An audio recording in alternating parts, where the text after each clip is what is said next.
உங்களுடைய ஆட்சி வெளிப்படையான ஆட்சியாக இருக்கும், மக்களுக்கும் தமிழ்நாட்டுக்கும் ஒரு முன்னுதாரணமான ஆட்சியாக இருக்கும் அப்படின்னு தான் நீங்க அன்னைக்கு சொன்னீங்க. அதுபோல அரசு குடும்பத்தில் இருந்து வந்தவன் அல்ல, ஒரு எளிமையான குடும்பத்தில் இருந்து வந்தவன் தான் என்பதை முதலமைச்சராக நீங்க பதவியேற்றதை அனைவருமே வரவேற்றோம், மக்களும் வரவேற்றனர். நாம் சொல்லும் செயலும் ஒன்றாக இருக்க வேண்டும் என்பதில் யாருக்கும் மாற்று கருத்து கிடையாது.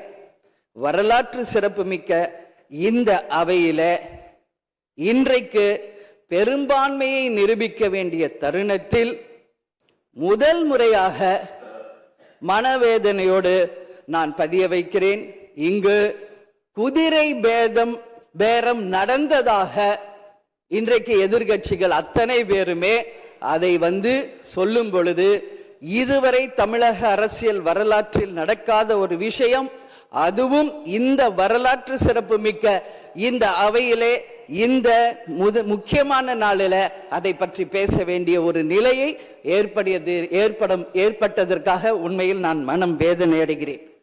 அதே போல முதலமைச்சர் அன்னைக்கு சொன்னாரு, இங்க முகம் மூடி யாரும் செல்ல வேண்டிய அவசியம் இல்லை, அனைவருக்கும் ஒரு வெளிப்படையான ஆட்சி தான் செய்வோம் என்று.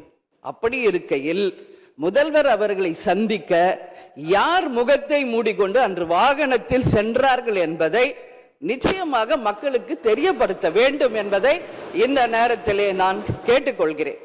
ஏன்னா அதற்கு காரணம் குதிரை பேரம் என்றால் இதைவிட ஒரு தலைகுனிவு இந்த வரலாற்று சிறப்புமிக்க அவையில் எதுவுமே கிடையாது. நிச்சயம் முதல்வர் அதற்கு பதில் சொல்வார் என்று நான் எதிர்பார்க்கிறேன்.